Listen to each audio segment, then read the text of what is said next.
Buenas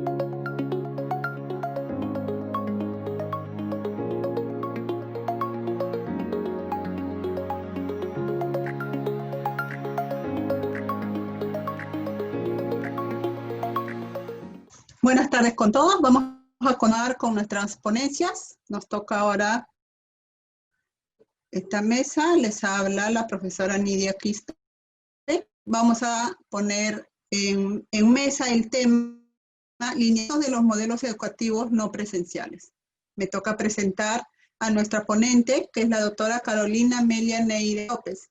Ella cursa actualmente el doctorado en educación, es magíster en psicopedagogía, egresada de la evaluación y acreditación de la calidad educativa, con estudios de segunda especialidad en tecnología educativa, enseñanza para la comprensión, así como gobernabilidad y gestión.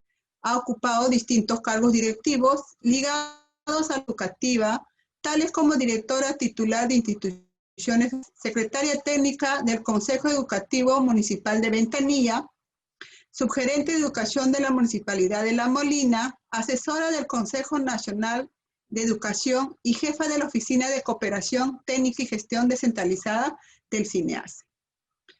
Ella tiene más de 15 años de experiencia en elaboración de estudios de demanda y oferta formativa, perfiles de egreso, planes de estudio, sistema de evaluación, entre otros documentos de planificación curricular e institucional para universidades e institutos públicos y privados de distintas regiones del país. Se desempeña también como docente de pregrado y posgrado y formación de docentes unitarios en diferentes universidades a nivel nacional. Entonces, esta coyuntura actual nos a actuar nuestros diferentes modelos educativos de lo que teníamos en presencial a la no presencial. Es un gran reto que todos los docentes a nivel nacional, a nivel mundial, estamos enfrentando para poder llevar adelante el año académico en esta época de pandemia, ¿no? Que nos toca vivir en forma aislada, respetando lo que es el distanciamiento social, y eso nos lleva a nosotros a una gran interrogante. Los sistemas y nuestros modelos educativos estaban preparados para educación no presencial. Creo que nosotros como profesores nos hemos visto también un poco obligados a poder enfrentar y poder transformar nuestras aulas de lo presencial a lo no presencial. Entonces, la doctora Neira nos va a poner acerca del tema lineamiento de los modelos educativos no presenciales. Adelante, doctora Neira. Sí, muchas gracias por la presentación. Es para mí un gran gusto estar con ustedes, colegas docentes, y compartir muchas cosas que desde la experiencia he podido ir advirtiendo precisamente de cara a estas propuestas en perspectiva que hay que hacer, ¿no? Dado los escenarios tan cambiantes que el día de hoy se nos presentan, ¿no? Dadas las coyunturas, la evolución del conocimiento, el surgimiento de una serie de cambios que sin duda afectan de manera directa y pues fuertemente los diferentes sistemas sociales y también las diferentes propuestas de formación. Voy entonces a compartir una presentación que he preparado para poder compartir con ustedes. Me dan un minutito.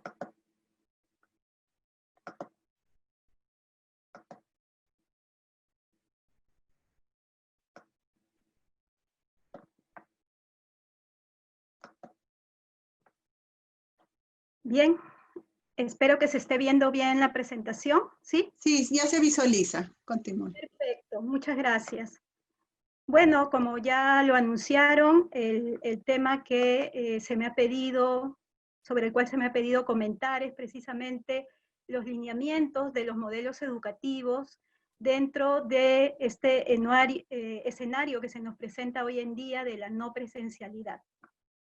En realidad, los maestros, como bien sabemos, este es un tema que es desde, sobre todo, educación superior, hace mucho tiempo ya se viene abordando, ¿no? Hay diferentes espacios de discusión donde precisamente se viene discutiendo cómo aprovechar mejor las tecnologías de información y comunicación para fortalecer los procesos de aprendizaje y para precisamente poder generar estas ecologías de aprendizaje, estos nodos, estos nichos de conocimiento a favor pues de los propios estudiantes.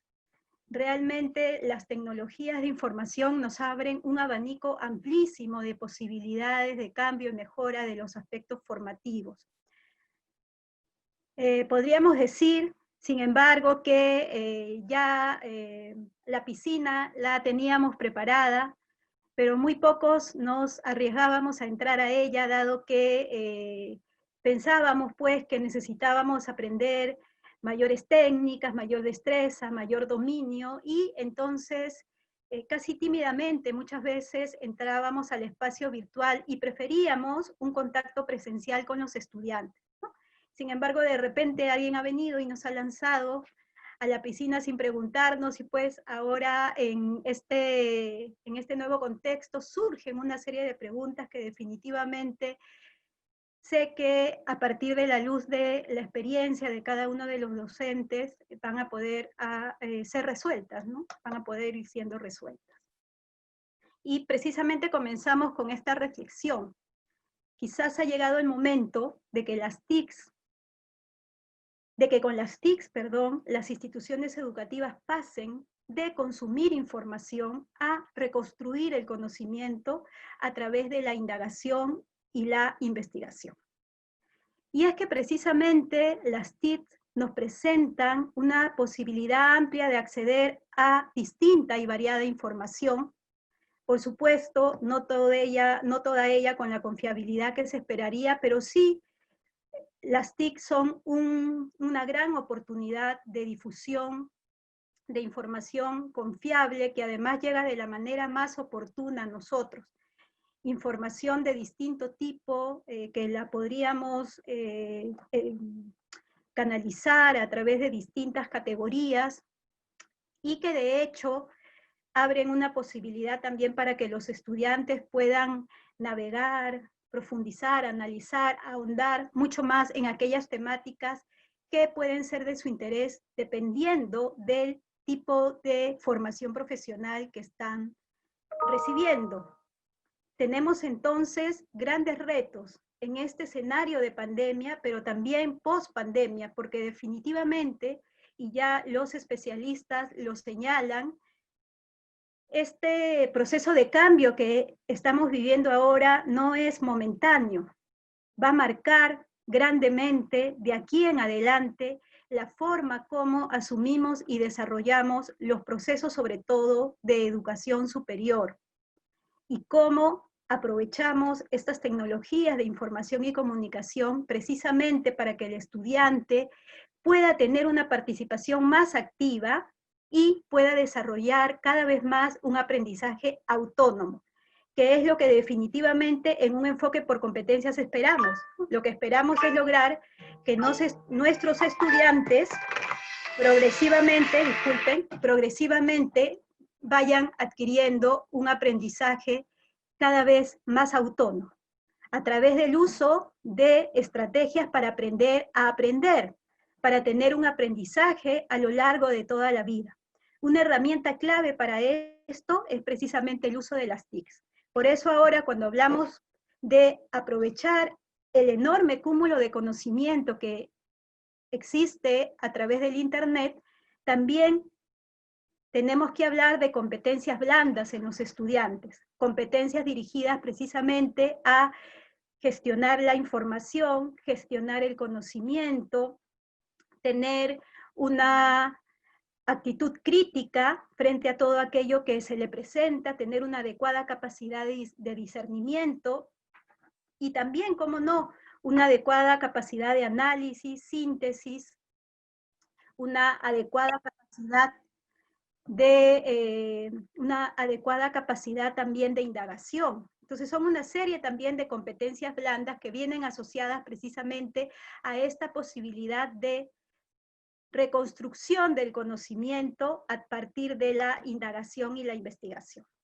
Ese es un elemento de entrada que quería comentar con ustedes, porque definitivamente en este nuevo escenario urge mucho hablar de estas características que hoy en día debe tener el aprendizaje, el rol protagónico que el estudiante tiene para que precisamente se pueda desarrollar. Y además las estrategias que nosotros como docentes tenemos que ir transmitiendo a nuestros estudiantes para que precisamente ellos puedan aprovechar de la mejor forma esta inmensa variedad de oportunidades que tienen gracias a las tecnologías de información y comunicación. Empezaríamos entonces por las preguntas: ¿qué elementos debemos tener en cuenta en un modelo educativo no presencial? De hecho, de esta pregunta surgen otras varias preguntas que también en un momento vamos a poder reflexionar sobre ellas. No olvidemos que la situación actual y los desafíos actuales de la enseñanza, del aprendizaje, de la sociedad del conocimiento y de la propia pandemia convierten el escenario de aprendizaje en un escenario complejo, ¿no? Ya bastantes desafíos teníamos los docentes con el crecimiento vertiginoso de la información, con la apertura de acceso a las distintas tecnologías de información y comunicación de los estudiantes, ¿no? Por, digamos, la gran competencia que esto generaba desde lo que se hacía en el aula, ¿no? Quizás la monotonía o las cosas no tan atractivas que los chicos podían encontrar en el aula frente a lo que sí podían encontrar en las tecnologías de información y comunicación. Además, los retos de la globalización y la sociedad del conocimiento, que tiene como una característica principal precisamente este intercambio tan rápido y tan oportuno de información.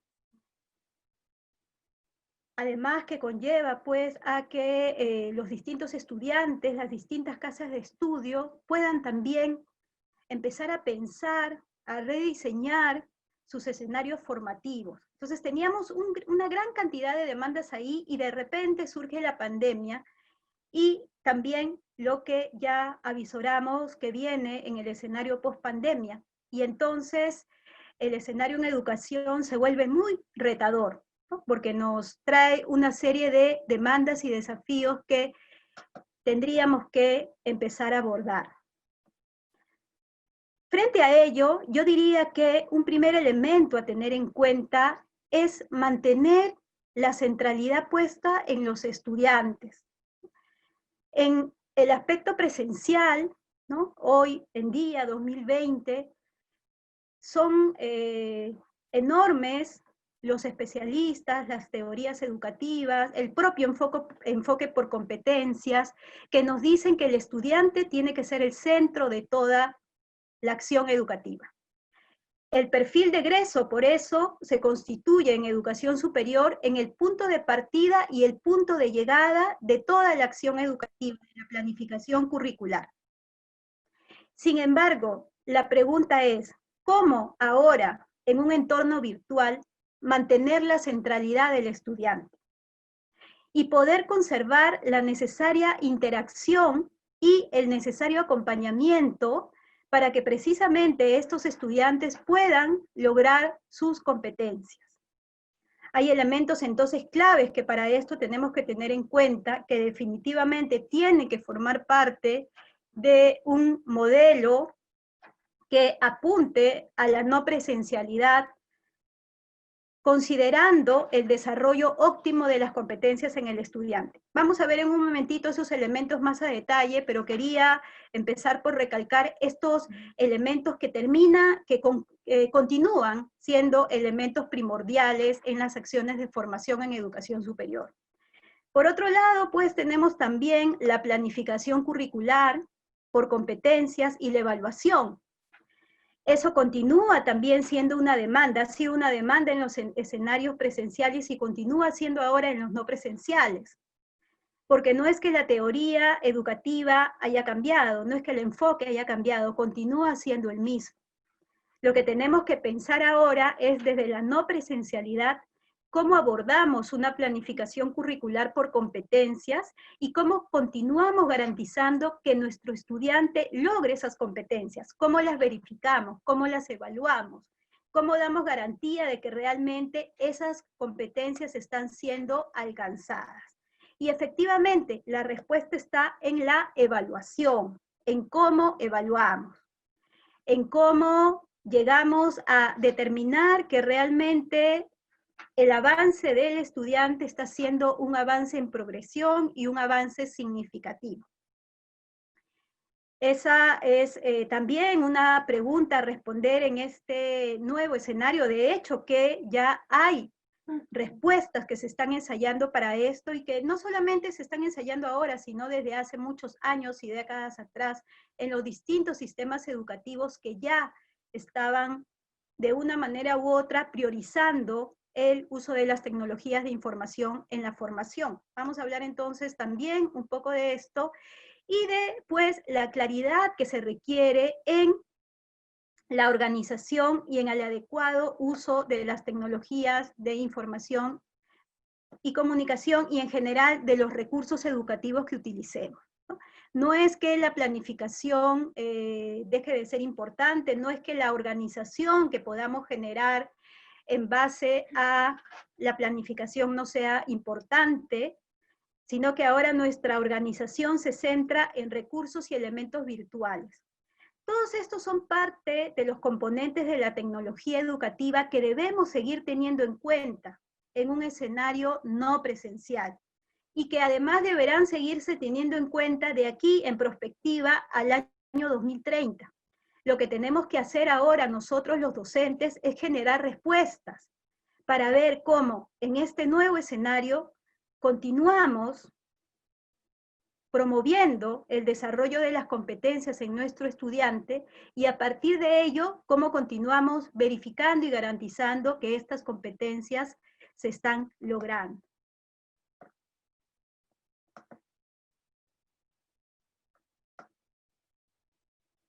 Existen pues a lo largo de los procesos y las alternativas de formación que hemos venido desarrollando, diferentes iniciativas que se han ido generando en los años 60, 70, 80, 90, en entrada a la década del 2000, y que han permitido que el escenario de aprendizaje, enseñanza vaya evolucionando.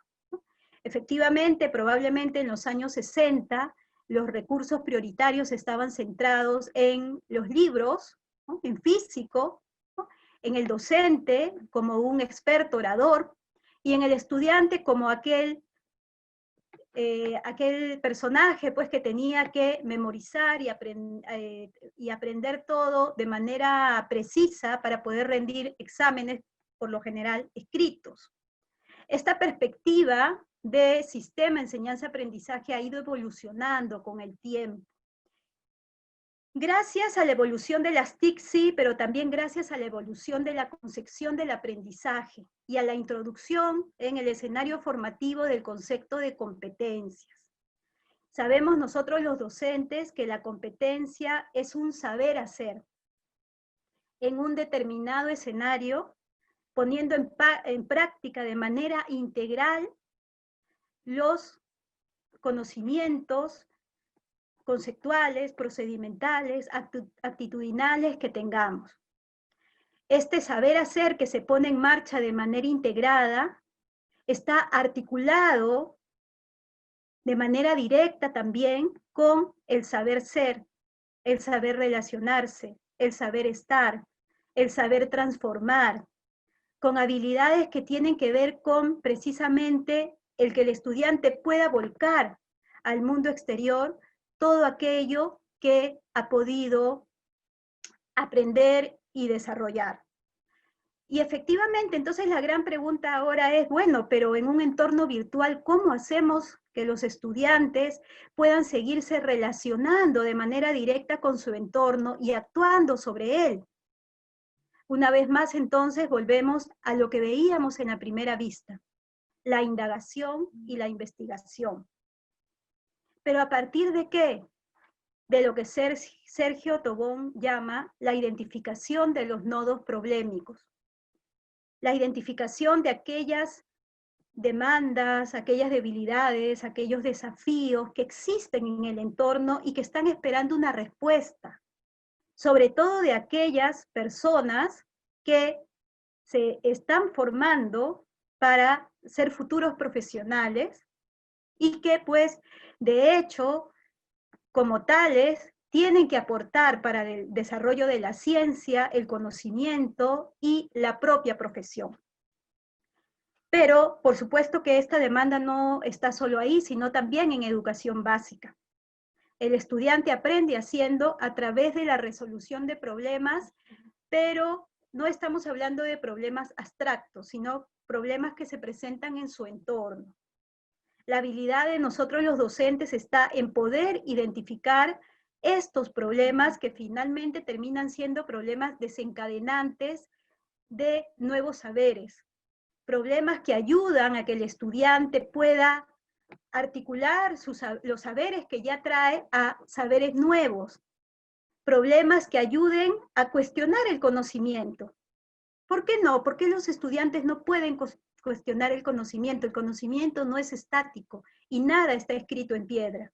Por lo tanto, tenemos que despertar en los estudiantes esto que los filósofos ya desde muchos siglos atrás llamaban la contemplación de la naturaleza, de la realidad, de las cosas como se presentan en su entorno inmediato.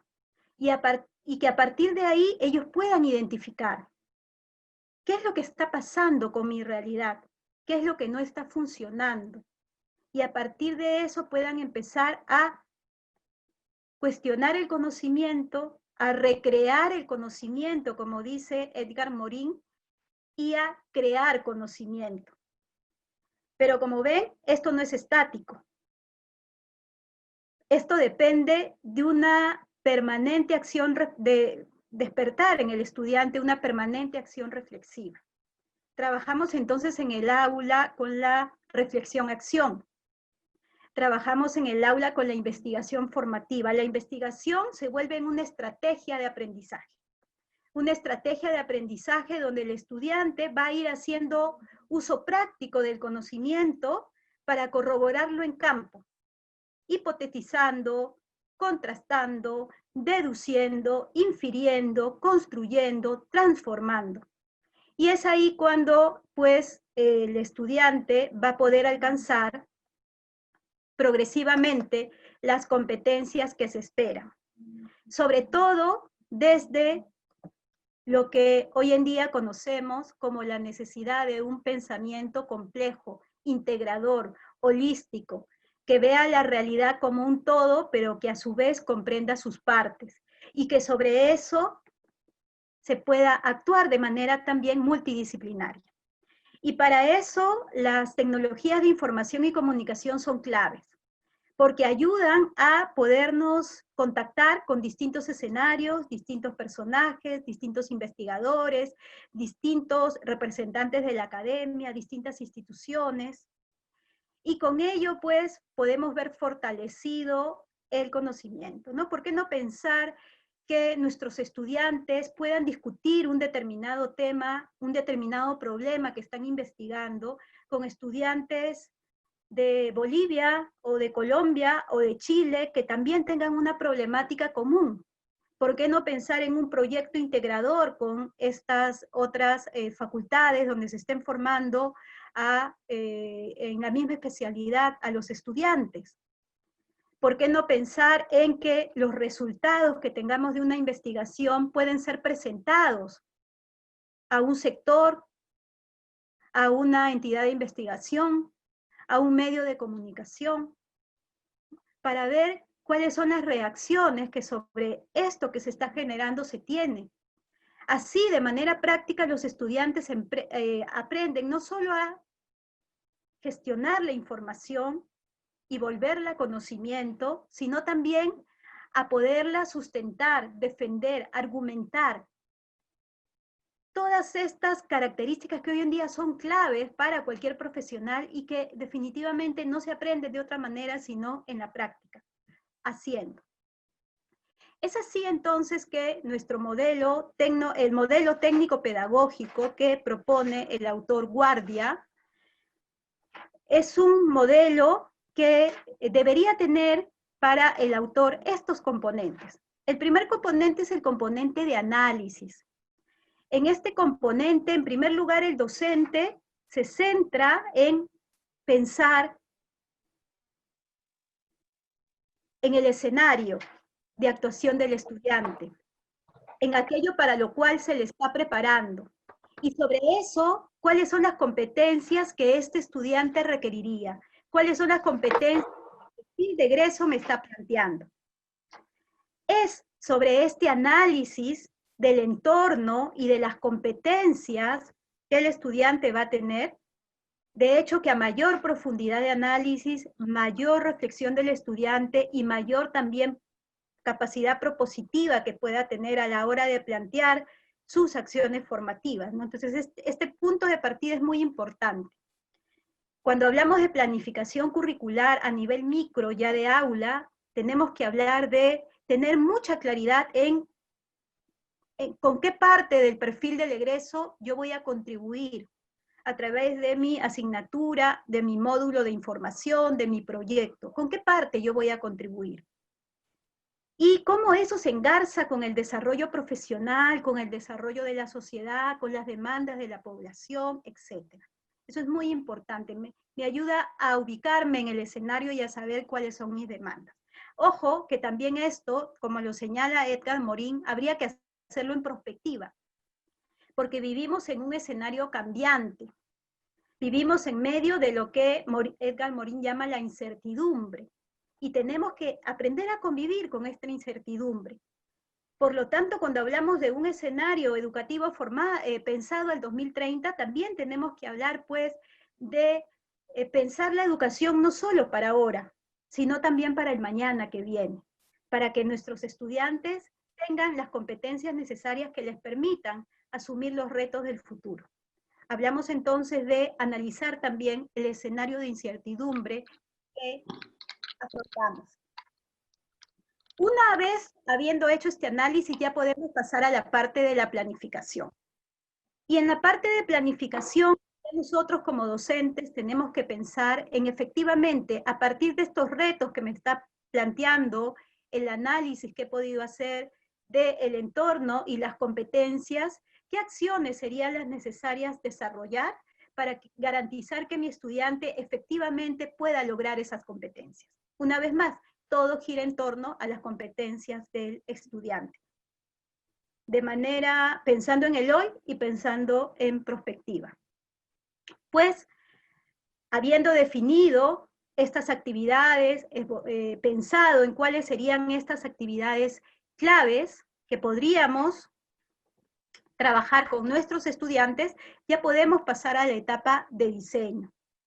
En la etapa de diseño, el autor Guardia recomienda poder elaborar una guía que ayude tanto al estudiante como al docente, que sea como la ruta de formación, para que ambos actores tengan claridad de qué es lo que se va a hacer, para qué se va a hacer, cómo se va a hacer, cuándo se va a hacer, con qué se va a hacer. Esta predictibilidad, esta claridad que esta guía puede presentar ayuda mucho, porque no olvidemos, lo que intentamos generar sobre todo en el estudiante es el aprendizaje autónomo, porque es el estudiante el protagonista de su aprendizaje. Cuando trabajamos en un entorno presencial, el tipo de aprendizaje que predomina es el aprendizaje mediado, porque hay una permanencia, la permanencia del docente de manera presencial es continua. Y entonces el estudiante probablemente se pueda sentir mucho más apoyado en el docente. Pero cuando hablamos de entornos virtuales, se vuelve mucho más clave el poder generar rutas formativas que ayuden al estudiante a transitar de una de un aprendizaje mediado a un aprendizaje autónomo. La guía, entonces, este diseño, esta estructuración, pensada también en el estudiante, de cómo éste va a lograr sus aprendizajes, es sumamente importante. Tenemos ya luego el aspecto de creación. Y es ahí cuando el docente, ya teniendo claridad de qué quiere hacer, es que precisamente va a empezar a pensar en los recursos, ¿no? Va a empezar, bueno, esta es la ruta formativa, esto es lo que nos hemos tratado, ahora, ¿cómo lo vamos a hacer?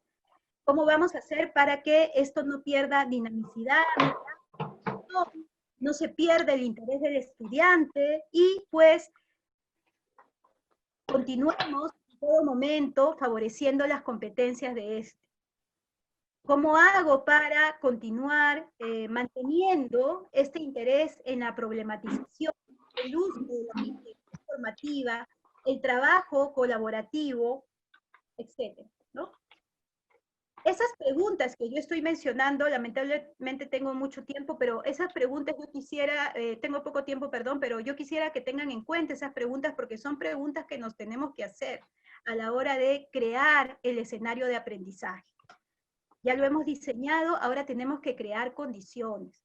Y luego, pues, gestionarlo. Tenemos que garantizar que eso, realmente, esos recursos en los que hemos pensado para esa ruta formativa, se cuenten con esos recursos. Definitivamente ahí ya nosotros no actuamos solo como docentes, sino también vamos a contar con el apoyo de la casa formativa, la institución educativa. Ahí vamos a contar con el apoyo de ellos. Ustedes me dirán, bueno, este es un trabajo muy complejo para nosotros los docentes. Efectivamente es un escenario nuevo, un escenario retador, ¿no? Un escenario donde ya prácticamente todas las condiciones tienen que estar plenamente estructuradas desde un principio para que el estudiante no pierda la hilación y pueda avanzar y él mismo evaluar cómo avanza camino al logro de la competencia. Ya luego viene el ejercicio mismo de la docencia, el desarrollo de aquello que hemos planificado, sin perder de vista pues que el estudiante en esta etapa necesita mucha tutoría, mucho acompañamiento. Y para eso seguramente, más allá de las clases que podamos dar en los entornos virtuales, vamos a tener que crear otras formas de comunicarnos con ellos y que ellos se sientan acompañados, ¿no? El WhatsApp o alguna otra red social que nos permita pues formar grupos de trabajo, grupos donde ellos puedan hacer sus preguntas, donde nosotros podamos responder sus inquietudes, donde les podamos enviar noticias de última hora, documentos que surgieron recién, orientaciones para que ellos puedan aprender de la mejor forma, entre otros, ¿sí? Entonces, en esta parte de la docencia es muy importante no solamente el desarrollo de las acciones mismas de formación, sino también cómo vamos trasladando al estudiante estrategias de autoaprendizaje y además cómo vamos acompañándolos y brindándoles la tutoría necesaria para garantizar que puedan lograr de la mejor forma sus competencias. Y por último, la evaluación. Este aspecto de la evaluación es muy importante y tiene ciertas condiciones, ¿no? Esta evaluación necesita criterios claros, que de hecho están asociados a la ruta formativa que el docente plantee para el desarrollo de la competencia que le ha tocado desarrollar. Esta evaluación va a necesitar criterios claros, va a necesitar definir técnicas, definir instrumentos. Recuerden que ya en un enfoque por competencias no centramos la evaluación en exámenes escritos, sino que tenemos que buscar otras estrategias a través de las cuales no solamente exista la heteroevaluación, es decir, la evaluación del docente a los estudiantes, sino también la autoevaluación. Lo primordial es la autoevaluación, porque estamos buscando que el estudiante aprenda con autonomía y que se autorregule. Fíjense qué desafiante este nuevo escenario, porque entonces nuestra tarea como docentes, sobre todo está en ser guías, ¿no? En orientar a nuestros estudiantes, planteándoles aquello que sea necesario para motivar en ellos estas autodeterminaciones. Es muy importante entonces y muy clave que no solamente haya una heteroevaluación del docente al estudiante, sino que haya autoevaluaciones y coevaluaciones. ¿Para qué? Para que el estudiante también promueva desarrolle su sentido criterial, su análisis crítico, su capacidad de autocrítica, ¿no? También su capacidad de actuación sinérgica con los equipos de trabajo, ¿no? De reconocimiento real de sus posibilidades y no posibilidades, entre otros. Entonces, este aspecto es muy importante. Y es por eso que yo terminaría planteando algunas preguntas, que de hecho en este nuevo escenario nos estamos empezando a hacer, ¿no? ¿Las actividades de aprendizaje y evaluación son una misma cosa?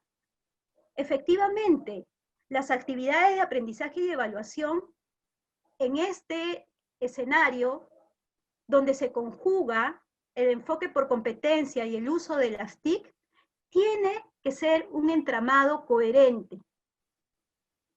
A la hora de estar formando, se necesita como un elemento transversal la evaluación, porque es la evaluación la que me va a hacer cuestionar sobre mis propios aprendizajes.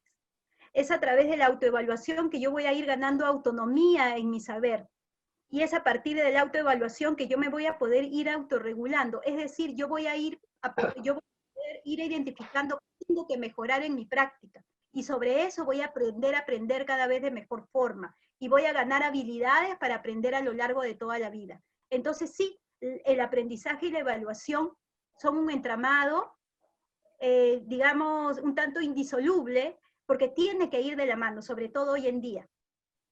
Estamos desarrollando, o debemos desarrollar, de cara al 2030, una educación problematizadora, una educación centrada en la realidad y sus problemas, una educación que resuelva problemas. El escenario está lleno de estos. Necesitamos ciudadanos que aporten entonces con acciones claves para el desarrollo, y precisamente ahí los docentes tenemos un rol clave. Por lo tanto, la evaluación se da en un continuo. ¿Forman parte de una misma propuesta integrada, coherente y que contempla la mejora a lo largo del proceso? Por supuesto que sí. A la hora que vamos evaluando al estudiante, vamos evaluando nuestra propia propuesta formativa, nuestra propia propuesta curricular, y la vamos a tener que ir realimentando. El escenario cambiante nos exige eso, nos exige no estar estáticos, nos exige tener clara conciencia y permanecer de que estamos en un escenario que está en pleno movimiento, y por lo tanto la evaluación del currículum y la evaluación del estudiante tienen que ir de la mano y tienen que llegar a conformar una propuesta coherente e integrada, ¿no? Estas dos formas de actuación: formación y evaluación. Además, no olvidemos que la evaluación debe ser formativa. La información debe dar a cada información de qué tiene que mejorar, qué no está alcanzando, pero también de qué avanzó. Estamos hablando de una educación punitiva que reprende. Estamos hablando de una evaluación que cambia, que transforma, que forma. Otra pregunta sería, son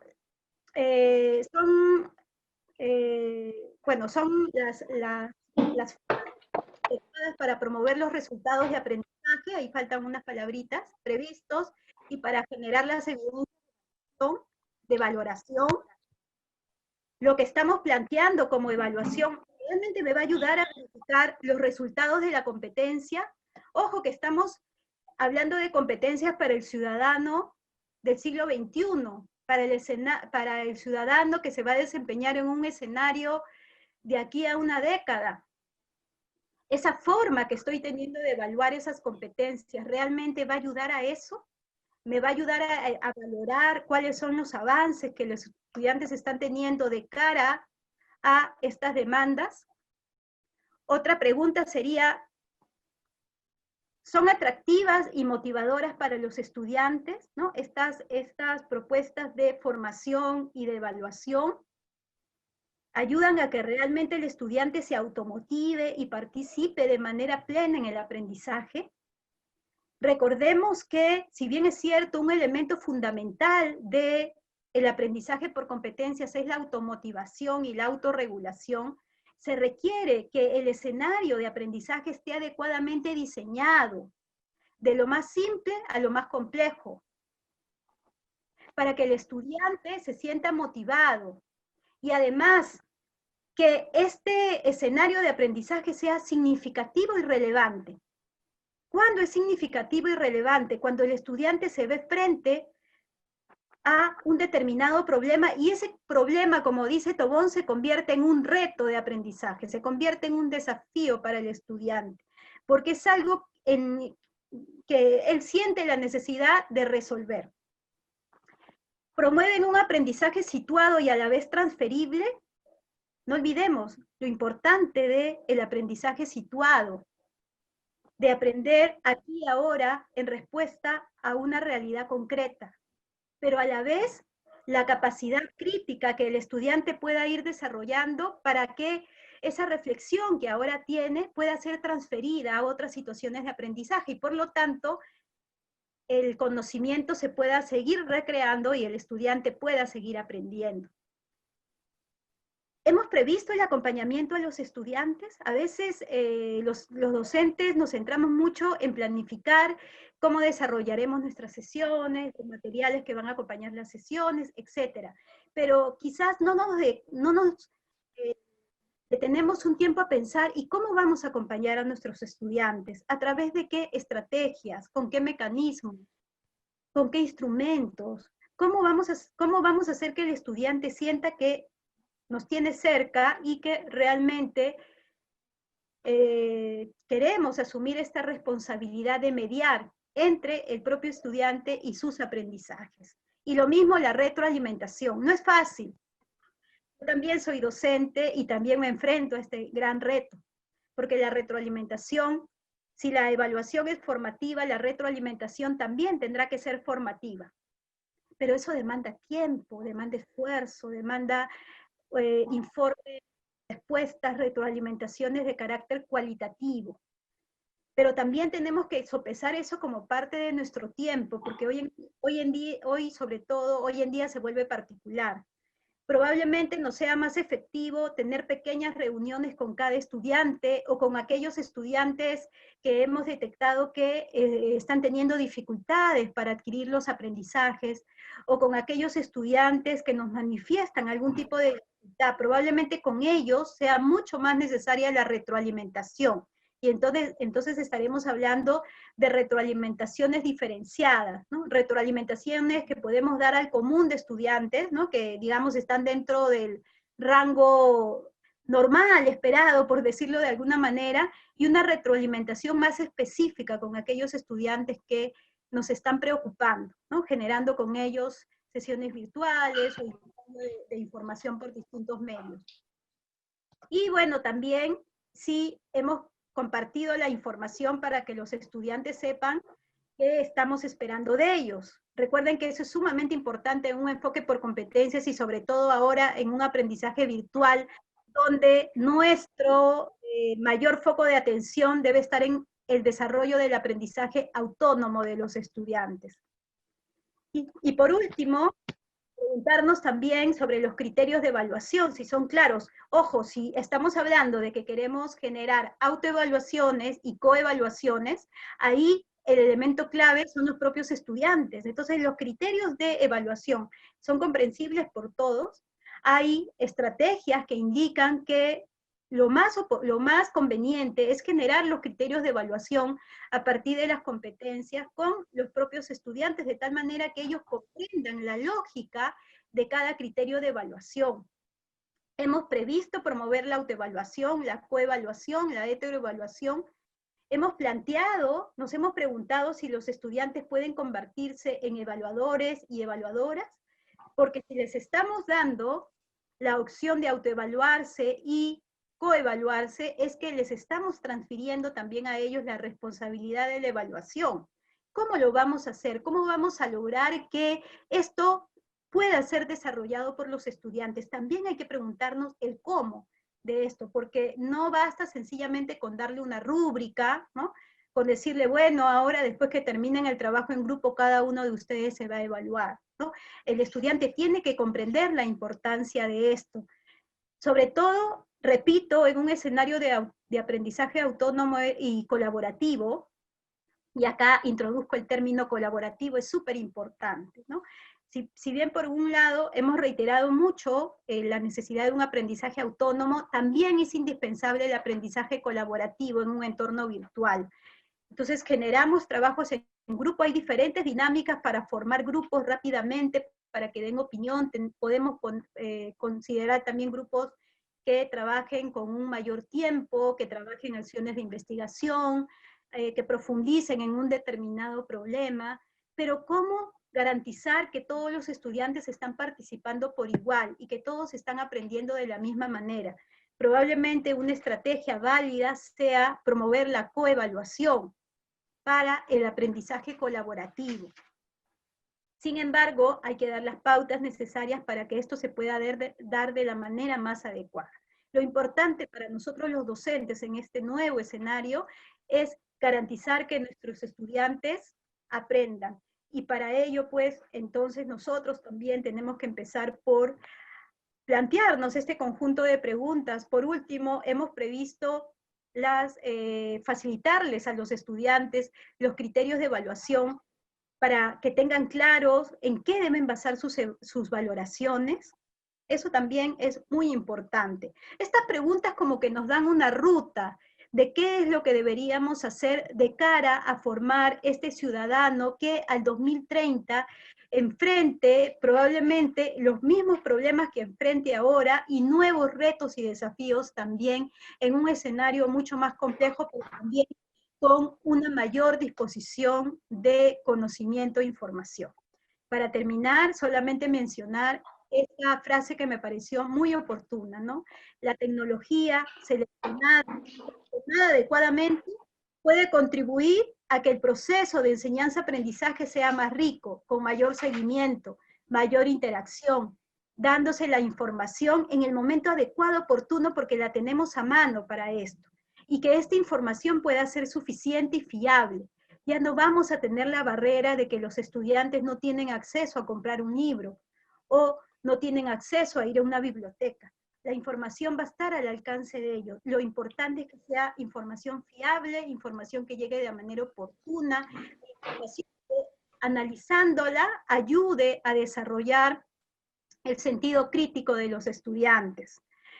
Y mi respuesta final sería que en realidad ahora la característica principal del docente al 2030 está centrada en el arte de saber preguntar. Estamos viendo en un escenario como este y en el desafío de formar a nuestros estudiantes por competencias, estamos viendo la necesidad de desarrollar la criticidad y la capacidad reflexiva en los estudiantes. Y la mejor manera para eso era aquella metodología que los filósofos antiguos utilizaban, ¿no? que utilizó Sócrates, la mayéutica socrática. Preguntas desencadenadoras, preguntas gatilladoras, preguntas que no tengan una sola respuesta y que te puedan llevar a una y mil reflexiones. Preguntas que te hagan cuestionar el conocimiento, preguntas que te hagan repensar aquello que dabas por cierto y absoluto. Eso es lo que necesitamos ahora los docentes de cara al año 2030, porque necesitamos ciudadanos críticos, comprometidos, éticos y capaces de transformar su realidad. Muchas gracias por el tiempo.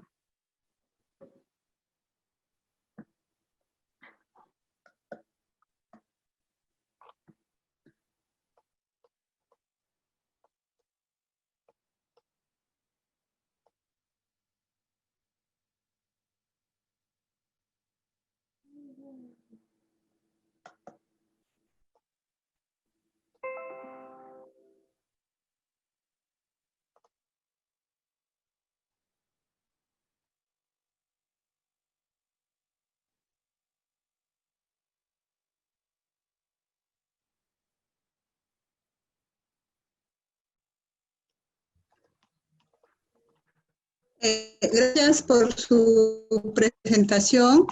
Doctora Neira, disculpen, me he tenido que mover porque han puesto volumen, música a mucho volumen por donde estaba, entonces he tenido que moverme para que no pueda interferir la bulla. A veces uno no controla esto, ¿no? Estando en casa, los vecinos no tienen el control, así que he tratado de buscar para poder tener. Bien, dentro de lo que los participantes comparten, tenemos acá algo que también yo había un poco sacado dentro de lo que pues, lo que propone, digamos, lo que nos ha expuesto está en que los alumnos, digamos, nuestros estudiantes son los constructores de sus conocimientos, ¿verdad? En esta coyuntura, como estamos llevando nosotros actualmente la educación, ellos son los actores principales del proceso de aprendizaje, ¿no? Porque en eso son los que se han vuelto. Los docentes no es que dejemos de tener una acción dentro de ese proceso, ¿no? Somos partantes y eso nunca lo vamos a dejar de ser, pero los alumnos se han vuelto en actores principales, ¿no? De toda esta construcción. Y justamente acá Gaby resalta algo que usted dijo, Gaby Vargas dice exacto, promover la producción de conocimiento y dejar de ser solo consumidores pasivos de información y datos, ¿no? Dice, aprendizaje más experiencia más información igual a conocimiento, ¿no? Es como ella concluye. Y Julio Chávez hace dos preguntas, le transmito. Con el desarrollo de las tecnologías digitales, ¿la duración de la jornada escolar aumentará o disminuirá? Y también nos dice, en la didáctica digital, ¿en qué proceso pedagógico recae el mayor peso? ¿En los contenidos o en las actividades? Sí, bien. Muchas gracias por sus preguntas. Yo empezaría por la segunda pregunta. En realidad, recae en las actividades. Recuerden que estamos promoviendo el aprender a aprender en los estudiantes. Sin embargo, estas actividades deben permanentemente abordar los distintos elementos del conocimiento que forma parte de una determinada disciplina o de un determinado campo profesional, de una determinada asignatura. No es que abordemos, no es que dejemos de lado los contenidos o los conocimientos, no, sino que estos los abordamos en relación a situaciones concretas, a situaciones que se presentan en la vida diaria, en la vida cotidiana de los estudiantes, experiencias sobre los cuales ellos traen saberes previos. Ojo, que si estamos hablando de educación básica, son problemas que definitivamente tienen que ver con el entorno de nuestros estudiantes. Pero si estamos hablando de formación superior, estamos hablando de problemas directamente relacionados con el quehacer profesional, porque eso es lo que el estudiante tendrá que resolver. No es cualquier problema, son problemas que forman parte de la futura práctica profesional de los estudiantes. Y de ahí es que viene la conjunción teoría-práctica. En realidad, el proceso formativo se vuelve en una práctica dialéctica, donde permanentemente estamos cuestionando el conocimiento y buscando corroborar si este efectivamente se termina comportando de la misma manera en la realidad, tal como en el momento en que este tipo de conocimiento fue definido, o si ha cambiado, ha variado, ha evolucionado, o ahora frente a la nueva realidad, ese conocimiento que ya dábamos por terminado, por aceptado, ha variado, tiene vacíos de información, se enfrenta a nuevos retos. En realidad, ahí está la clave del asunto, ¿no? En hacer una conjunción de actividades con la profundización en distintos tipos de conocimiento, pero desde una manera práctica.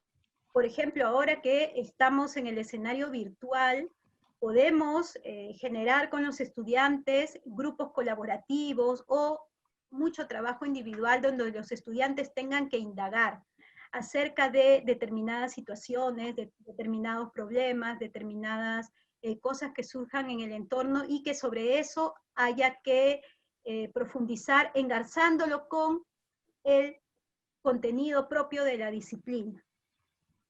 Prácticamente estamos pidiendo a los estudiantes que lleven a la práctica el conocimiento y que lo comprueben ahí mismo.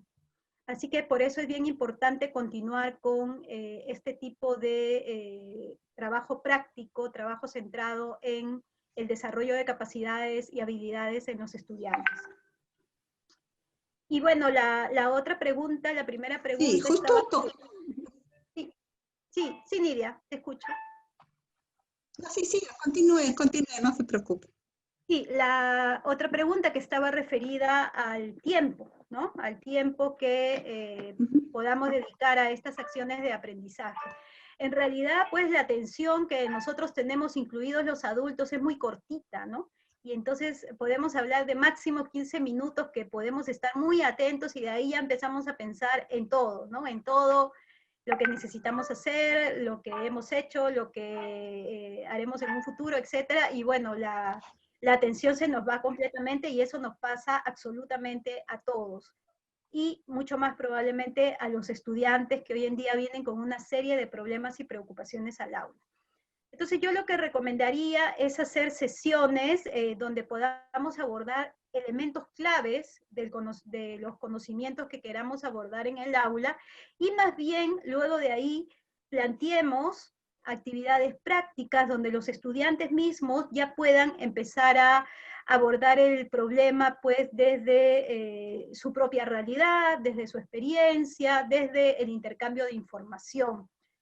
Recuerden que, como lo decía en un momento, hay que pensar en escenarios colaborativos y más abiertos de aprendizaje. No tenemos por qué restringir el intercambio de opiniones, de información a nuestros propios estudiantes, ¿no? Abramos el círculo, pongámonos en contacto con estudiantes de otras facultades, de otras universidades, campus de otros países, para que los procesos de reflexión sean mucho más amplios. Podemos desarrollar proyectos colaborativos e interdisciplinarios con facultades, con escuelas, con centros de formación de otros países. ¿Por qué no? Si ahora eso nos lo permite las tecnologías de información y comunicación, y es tan necesario. No olviden que estamos apuntando al desarrollo de aprendizajes holísticos, que miren la realidad como un todo, e integradores.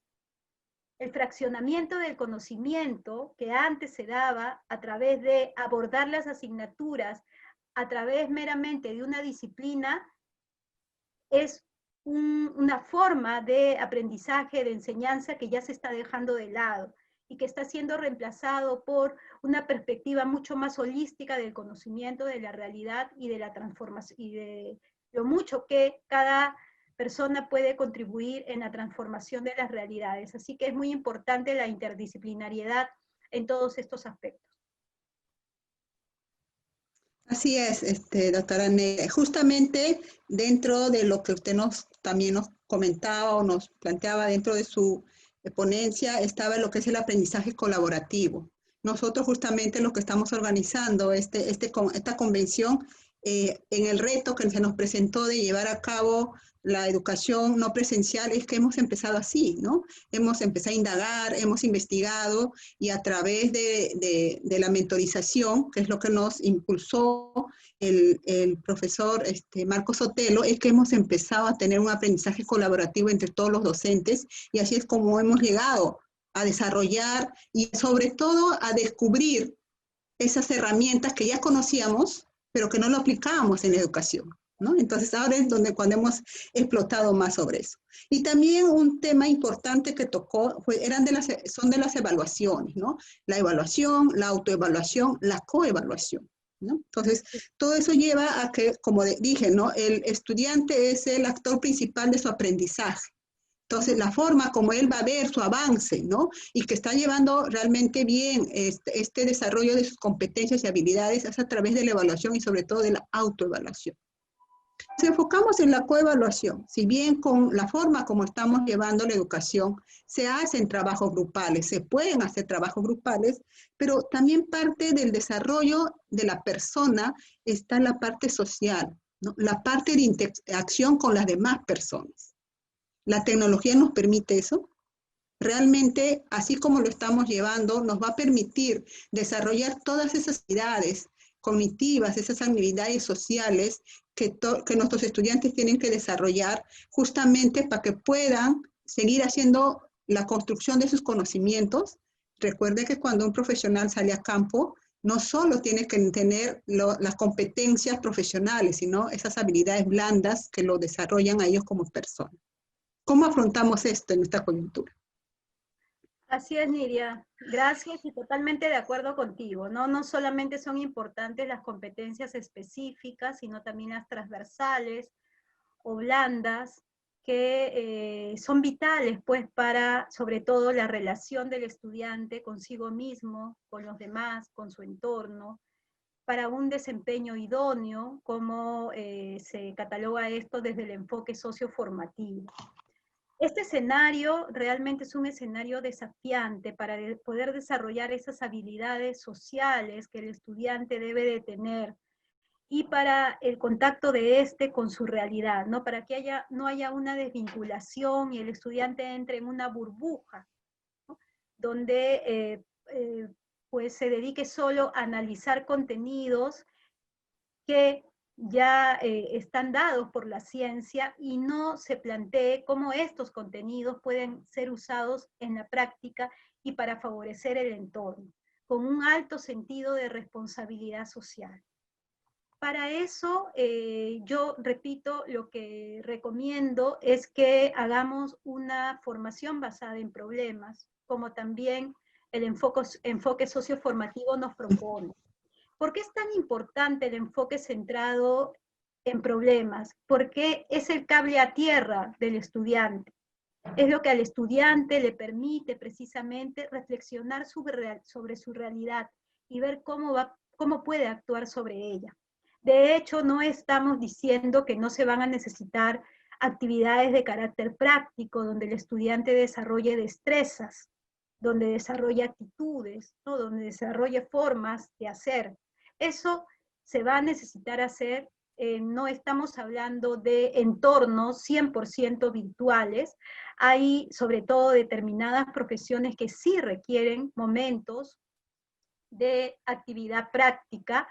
Sin embargo, en todo momento y mucho más ahora que estas actividades prácticas, estas posibilidades de reunirnos y compartir con otros está limitada, debemos favorecer en todo momento la conexión del estudiante con la situación inmediata, con el contexto, con lo que pasa en la realidad. No hay mejor forma de que el estudiante desarrolle vinculación con su medio y responsabilidad social y un proyecto ético de vida. No hay mejor forma de hacer esto que a través de el análisis y el planteamiento de soluciones para aquello que ocurre en la realidad. Esto es un desafío, es un reto, ¿no? Pero también forma parte de precisamente el desarrollo de estas habilidades sociales, de estas habilidades personales, de estas habilidades colaborativas del estudiante. Necesitamos que este estudiante tenga un cable a tierra. Entonces, trabajemos con una educación problematizadora. Una última pregunta para poder cerrar la ronda de preguntas. Dice, con las TICs también se le debe tomar para las evaluaciones y cuál debe ser el tiempo de duración. Es una pregunta que muchos docentes hacen, ¿cómo evalúo? ¿No? En los cursos muchas veces tenemos que tener una evaluación permanente, ¿no? Ya no es que nuestras evaluaciones se basan solo en exámenes, ¿no? Pero, y es una pregunta que se hacen y es una pregunta que acá poniendo y le transmito a usted. Sí, bien. Efectivamente, yo en algún momento en la presentación hablé de tener muy clara la ruta formativa. Este es un aspecto fundamental. Tiene que haber un adecuado abordaje de la competencia. No nos basta solo con definir una competencia en el perfil de egreso. Esta competencia tiene que desagregarse en las capacidades o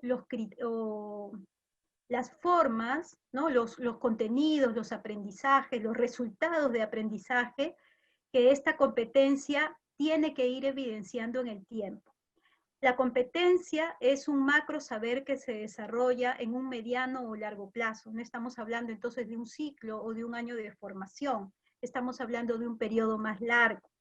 Por lo tanto, esta competencia tiene que desagregarse en los aspectos que vayan de lo más simple a lo más complejo, para poder identificar. En el año 1, ¿cómo yo sé que mi estudiante ha avanzado en el logro de la competencia? ¿Qué es aquello que a mí me va a indicar que mi estudiante ha avanzado? ¿Cuál es el resultado de aprendizaje que voy a esperar ver en mi estudiante? Para sentirme tranquilo y decirme, sí, después de tanto trabajo, mi estudiante logró avanzar.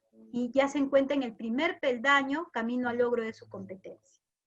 Y así como identificamos ese primer peldaño, en términos de resultados de aprendizaje, tengo que identificar los demás. De tal manera que para cada año yo voy a tener que tener identificados esos resultados de aprendizaje que van a ir como una escalera en progresión. Repito, de lo más simple a lo más complejo. Cuando mi estudiante ya esté en el último año del logro de la competencia, mi estudiante ya va a estar por alcanzar el último peldaño de la escalera, ¿no? Ya va a ser competente en aquellos saberes que se plantean en esta competencia.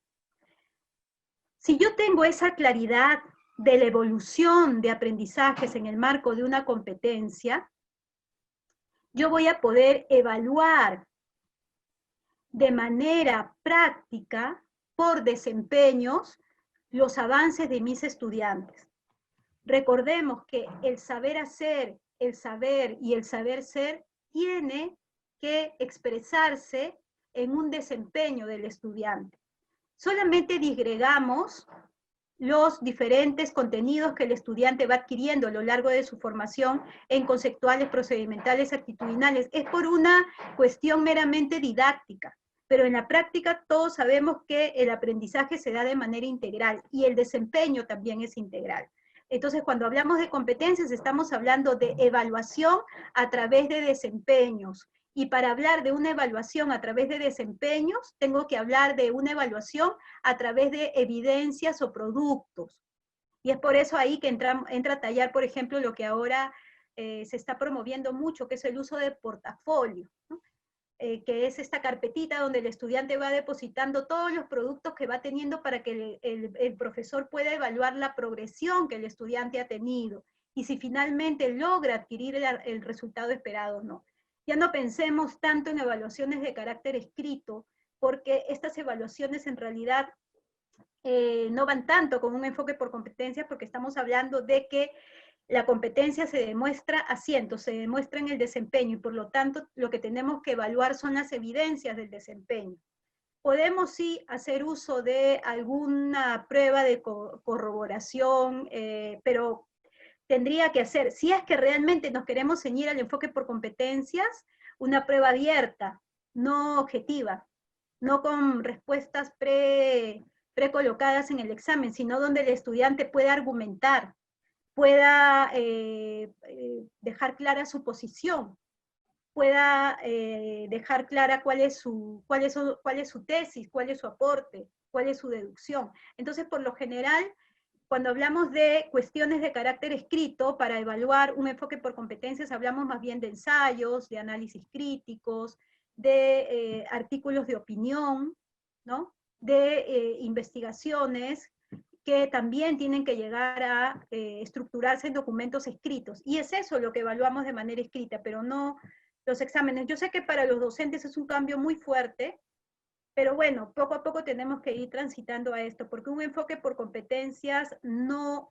se articula adecuadamente con exámenes escritos. Mucho más si el examen escrito tiene un peso del 50%, como continúa ocurriendo en muchas universidades, por ejemplo. No dicen que trabajan en un enfoque por competencia, pero el examen final es escrito y tiene un 50% del peso. Esas cosas, por ejemplo, no van con un enfoque por competencia. Okay. Muchas gracias, doctora Neira, de verdad muchas gracias por su ponencia, muy interesante, ha dejado muchas preguntas, ¿no? Ahí para que nosotros como docentes podamos ir respondiendo en nuestro quehacer docente diario. Muchísimas gracias, le estamos muy agradecidos. Ahora...